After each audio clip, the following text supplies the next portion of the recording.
इस बार CUET 2026 में हमने वेरियस सेंटर पर विजिट करके स्टूडेंट से पर्सनली क्वेश्चन पूछा। हमने पड़ताल करी अच्छे से, स्टूडेंट्स का ओपिनियन हमने रखा, उनका पेपर कैसा जा रहा है, कौन सा पेपर है जिसमें बच्चों को सबसे ज्यादा डिफिकल्टी फेस करनी पड़ी है।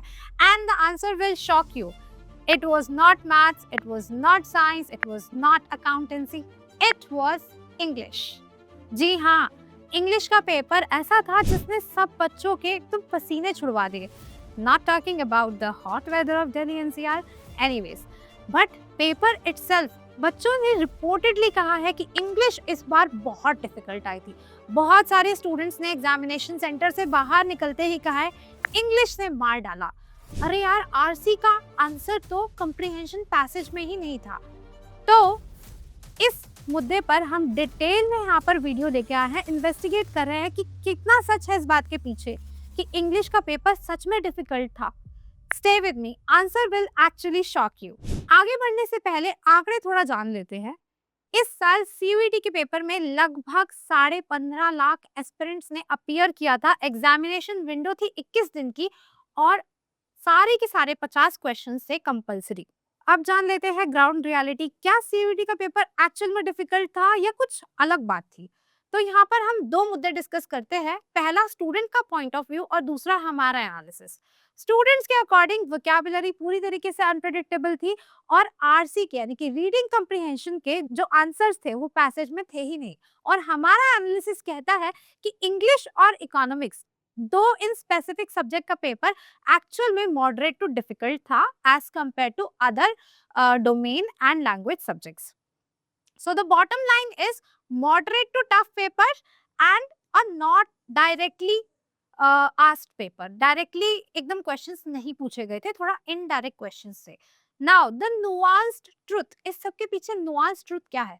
So paper was actually not that hard, but it was a different paper. What do I mean by that? Paper की जो स्ट्रेटजी है वो इवॉल्व कर चुकी है। पेपर एनटीए ने जो सेट किया है वो हर साल इवॉल्व कर रहा है। इसका एनालिसिस हम नेक्स्ट स्लाइड में देखेंगे।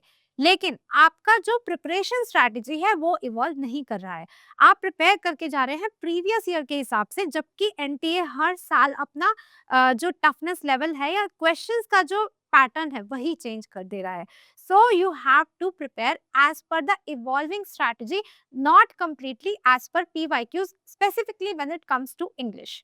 Now, students जिन्होंने struggle किया इंग्लिश के पेपर में, ऐसी बात नहीं है कि वो इंटेलिजेंट नहीं थे, बस बात ये है कि वो प्रिपेयर्ड नहीं थे पैटर्न के इवॉल्व करने को लेकर के। And the exam didn't get harder, it just get evolved. चलिए अब बात कर लेते हैं कि CUET का इंग्लिश का पेपर किस तरीके से इवॉल्व हुआ है ओवर ईयर्स। तो जब पहली बार ये कंडक्ट करवाया गया था एनटीए के द्वारा 2022 में, NTA was itself actually discovering how to set the pattern, so the paper was easy paper आया था।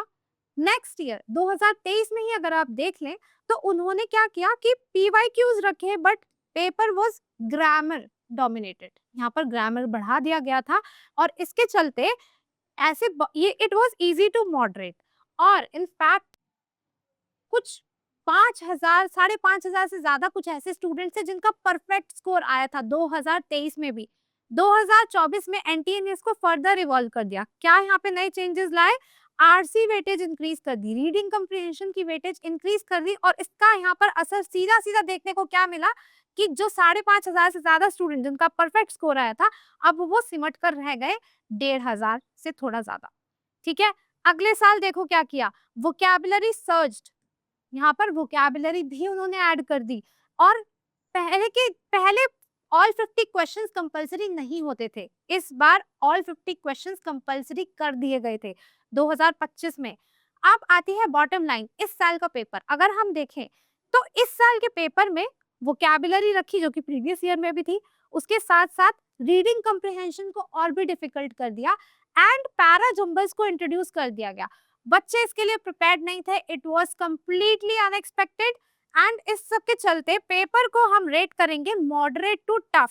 हाउएवर यहाँ पर मैं एक बात बोलना चाहूंगी, 19 मई को जो एग्जाम हुआ था वो सबसे ज्यादा टफ आया था उस पर्टिकुलर डे पे, दैट्स व्हाई शिफ्ट बेस्ड यहाँ पर एग्जाम था। बट फिर भी स्टूडेंट्स ने थ्रू आउट इस पर स्ट्रगल किया।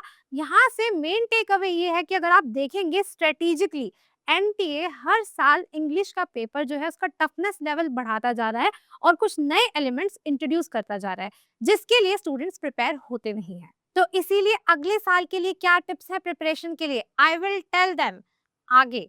So stay with me, video and तक देखते रहना। अब बात कर लेते हैं 3 मेजर शॉक्स की जो स्टूडेंट्स को सीयूईटी इंग्लिश के एग्जाम में लगे।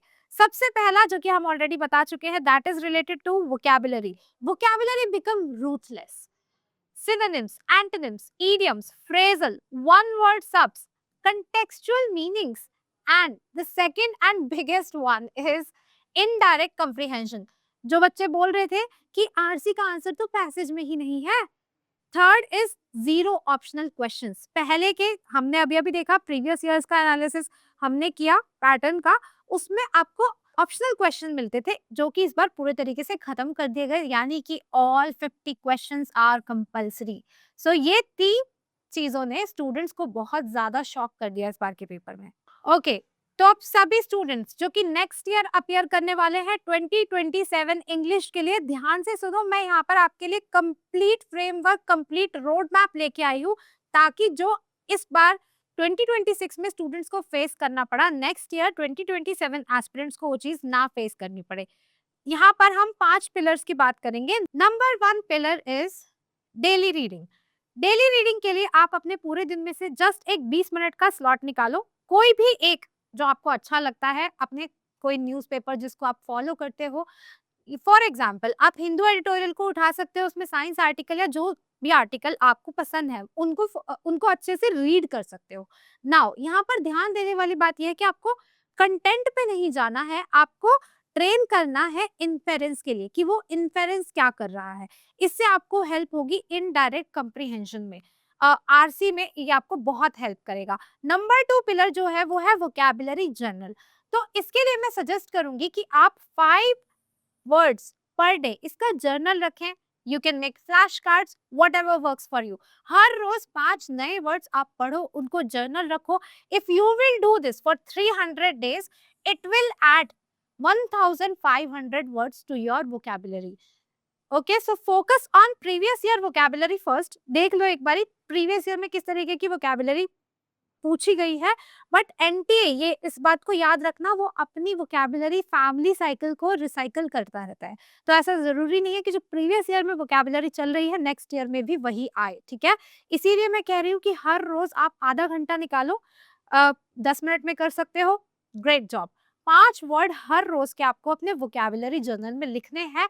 With in 300 days you will be prepared with a new and fresh set of vocabulary. Number 3 pillar is PYQ deep dive. Don't just solve PYQs. Study the pattern. जैसे कि हमने पहले भी discuss किया, आप पैटर्न को स्टडी करो। आप ये मत देखो कि पहले क्या पूछा गया है, आप ये देखो कि किस डायरेक्शन में पेपर इवॉल्व हो रहा है, ठीक है। और जो वर्ड फैमिलीज हैं वो अक्रॉस द ईयर किस तरीके से चेंज कर रही है। तो आपको यहाँ पर थोड़ा सा एनालिसिस खुद भी करोगे तो ज्यादा फायदा होगा। अदरवाइज हम आपके लिए वीडियो उस पर भी लेके आ जाएंगे। If you want that, comment in down below pattern family and we will give you video for that. Number 4th pillar is para jumbles, जिसने इस बार सबसे ज्यादा स्टूडेंट्स को जंबल किया 2026 में। सो आप इसका अगेन 10 मिनट उठाकर 10 सेट्स पर डे कर लो and continue this pattern for your week, for your preparation, and it is going to help you next year. And the final is timed CBT mocks. अब देखो, पेपर पे पढ़ना अलग होता है और जब आप एग्जामिनेशन में एक्चुअली अपीयर करते हो स्क्रीन पर उसी चीज को पढ़ना बिल्कुल अलग होता है। तो कंप्यूटर बेस्ड टेस्ट के आप मॉक्स करो, कोई भी एक दिन निकाल लो, सैटरडे का, संडे का टाइम करो, 1 घंटा स्क्रीन पर ही क्वेश्चंस को सॉल्व करो, ताकि ऐसा ना हो कि एग्जामिनेशन सेंटर में जाकर आप पैनिक मोड में चले गए या आप अपना कॉग्निशन वहां से शिफ्ट नहीं कर पा रहे हैं पेपर से स्क्रीन वाला। So practice for this in advance. ये आप लास्ट के 1 मंथ में भी कर सकते हो, but try to do at least twice a week. Now the question is 2027 का सीयूईटी इंग्लिश का पेपर कैसा दिखने वाला है। जो भी हमने एनालिसिस किया उसके अकॉर्डिंग ये सारे पॉइंट्स है। वोकैबुलरी हैवी पूरा एक्सपेक्ट करो, 2 to 3 comprehension RC passages होने वाले हैं उसमें पैरा जंबल्स, मेजर डिफरेंशिएटर्स हैं यहाँ पर, डू प्रैक्टिस ऑन देम। कोई भी ऑप्शनल क्वेश्चन नहीं होंगे एंड डू एक्सपेक्ट कि आपके ऊपर बहुत हैवी प्रेशर रहेगा, क्योंकि हमारे एनालिसिस के अकॉर्डिंग आपको हर एक क्वेश्चन सॉल्व करने के लिए रफली 72 सेकंड्स का ही टाइम मिलेगा। सो इसके लिए बहुत जरूरी है कि आप अभी से प्रिपरेशन करना शुरू कर दो। Now very important question which you should ask, ये नहीं कि पिछली बार क्या आया था, बल्कि ये कि किस डायरेक्शन में जो है यहाँ पर पैटर्न जा रहा है, ठीक है। So that's where your advantage lies. अच्छे से आप पैटर्न को एनालाइज करो, खुद से पूछो कि इस बार कैसा डिफिकल्टी लेवल हो सकता है, इस बार क्या क्या ऐड कर सकते हैं, प्रिपेयर्ड रहो उस चीज के लिए। Now this is all the summary, must have resources. तो ये आपको स्क्रीनशॉट करने की जरूरत नहीं है, प्ले स्टोर पर जाओ, साई असरा का ऐप डाउनलोड करो, यहाँ से आपको पीडीएफ मिल जाएगी। इसकी डिस्कशन हम पहले वाली स्लाइड्स में ऑलरेडी कर चुके हैं, कौन कौन सी बुक्स आपके पास होनी चाहिए, and you always you can rely on Sai Astha. So हमारी Sai Astha CUET and NCET की इंग्लिश की बुक को आप जरूर से ऑर्डर कर लेना, उसमें आपको सब कुछ डिटेल मिल जाएगा। डेली प्रैक्टिस में मैंने आपको बता दिया है, आरसी रहेगा, आर्टिकल प्रैक्टिस रहेंगे and bilingual training. One thing which I want to emphasize here कि इंग्लिश का पेपर जो है अब वो ग्रामर पेपर नहीं रह गया है, it is a language proficiency paper. तो आपको प्रोफिशिएंसी पे काम करना है, ठीक है। आपके मॉक प्लेटफॉर्म्स साइएसरा के भी आपको सीबीटी मॉक प्लेटफॉर्म्स मिल जाएंगे, do not forget to register to them. And marking scheme पे आपको ध्यान देना है, +5 मार्क्स सबको पता है सही क्वेश्चन के, -1 गलत क्वेश्चन के।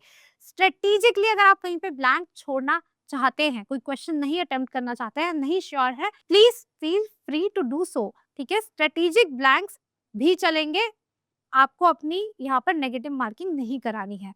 So that is it about this and all the very best for your 2027 CUET English examination.